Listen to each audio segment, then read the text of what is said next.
Ya, Sobat Warriors, kita lanjut lagi ya. Di part yang pertama, tadi kita sudah membahas terkait dengan konsep yang pertama, yaitu terkait dengan developing personal qualifications. Nah, sekarang kita akan menuju ke konsep yang kedua, yaitu terkait dengan developing knowledge regarding overseas study. Namun perlu saya ingatkan juga kembali bahwa ini hanya sekedar overview saja. Nanti di video-video berikutnya saya akan benar-benar membahas tuntas untuk masing-masing poin yang disampaikan dalam video overview ini. Oke, sekarang Sobat Warriors, kira-kira tahu nggak nih poin yang pertama?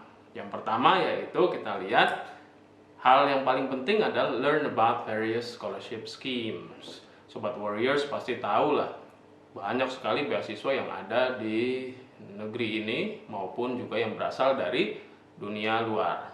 Oleh sebab itu, kita harus paham masing-masing scholarship scheme itu punya jenis, punya dokumen, punya tata cara, dan punya requirement yang berbeda. Ini sangat penting sekali untuk kita patuhi, untuk kita penuhi. Jangan sampai nanti kita melamar beasiswa tapi tidak sesuai dengan skema beasiswa yang ada. Akhirnya apa?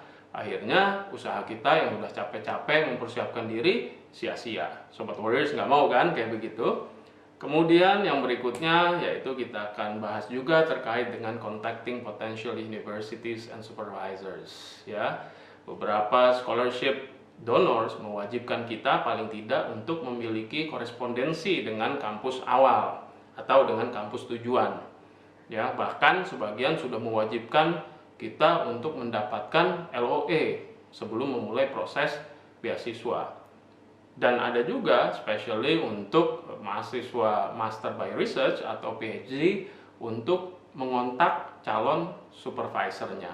Hal ini disebabkan karena scholarship donor itu ingin mendapatkan para kandidat yang sudah dianggap siap menerima beasiswanya. Kalau kita sudah jelas mau studi kemana, sudah ada potential supervisor atau bahkan sudah dapat LOE, tentunya itu akan semakin memudahkan jalan kita semua. Kemudian poin selanjutnya yang sangat penting juga yaitu terkait dengan learn from the successful scholarship awardees. Nah, kita sekarang hidup di zaman yang sangat mudah sekali ya terkait dengan perkembangan teknologi. Dengan sebuah klik sederhana ya melalui media sosial atau melalui grup WA ya atau melalui YouTube, kita bisa tahu banyak sekali scholarship awardees yang sudah berhasil di luar sana dan mungkin juga sebagian sudah kembali ke Indonesia. Nah, ini menjadi modal penting bagi kita untuk mengetahui pengalaman mereka, ilmu mereka ya dan segala sesuatu hal yang penting terkait dalam usaha mereka meraih mimpi studi di luar negeri melalui jalur beasiswa. Nah, kemudian juga yang berikutnya, join or develop a scholarship community.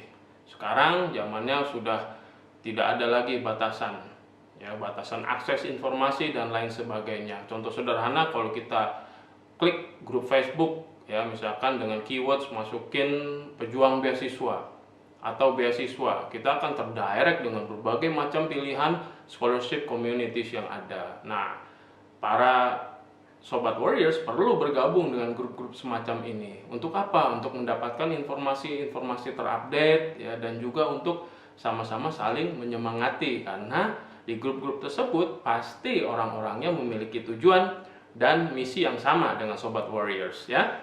Kemudian yang selanjutnya yaitu penting juga bagi kita untuk be familiar with the targeted country destination.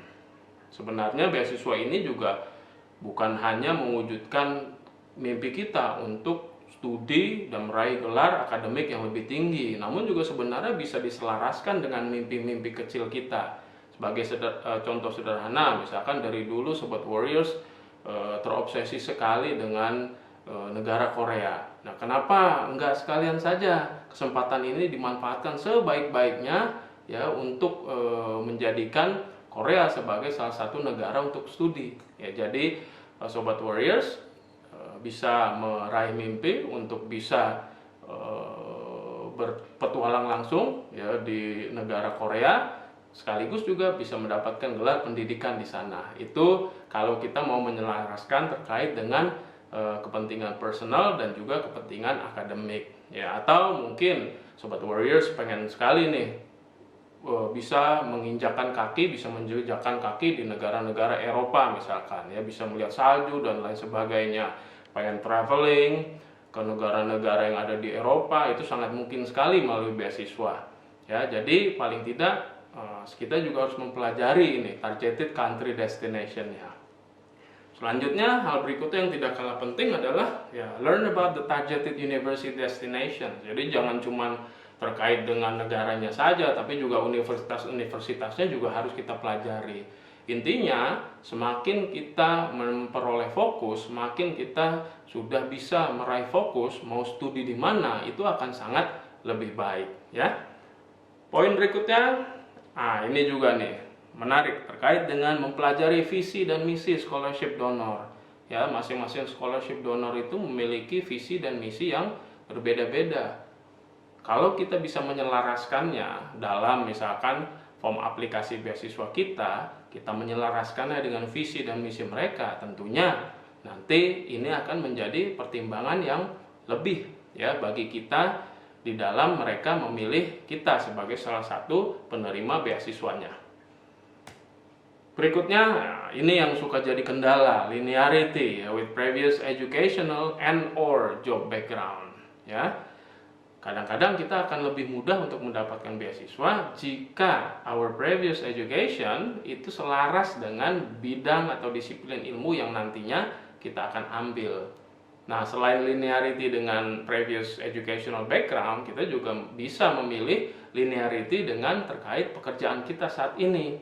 Ya, karena kadang-kadang to some extent educational background dengan pekerjaan kita ini kadang-kadang suka tidak selaras ya. Nah, makanya studi selanjutnya itu bisa diselaraskan kembali antara pekerjaan dan juga dengan educational background. Memang sih sekarang sudah banyak sekali ya interdisciplinary, kuliahnya bidang A, di S1-nya kemudian di S2-nya bidang B, itu sangat memungkinkan.